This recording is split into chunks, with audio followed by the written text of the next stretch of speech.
রিয়ালকে উড়িয়ে দিয়ে চ্যাম্পিয়ন হলো বার্সেলোনা।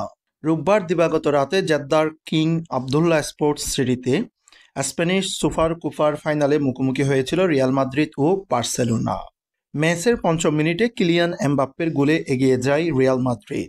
এরপরে একের পর এক গোল করে শিরোপা ছিনিয়ে নেয় বার্সেলোনা।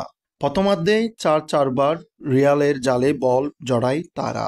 শেষ পর্যন্ত রিয়ালকে 5-2 গোলে বিধ্বস্ত করে স্প্যানিশ সুপার কুপার রেকর্ড 15তম শিরোপা গড়ে তোলে বার্সেলোনা। ম্যাচের পঞ্চম মিনিটে গোল হজম করার পর 22 মিনিটে লামিনে ইয়ামালের গোলে সমতায় আসে বার্সেলোনা। দারুণ দক্ষতায় ডি বক্সে ঢুকে গোল করেন তিনি।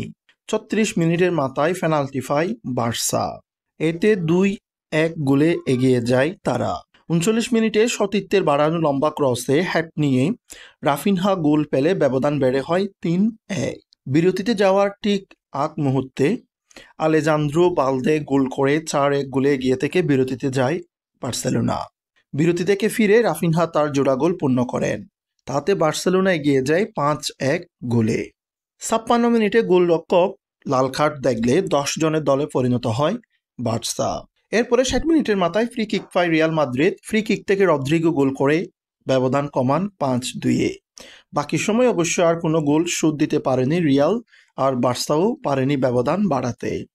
অবশেষে 5-2 গোলে রিয়ালকে উড়িয়ে আরও একটি সুপার কুপার শিরোপা গড়ে তুলল বার্সেলোনা।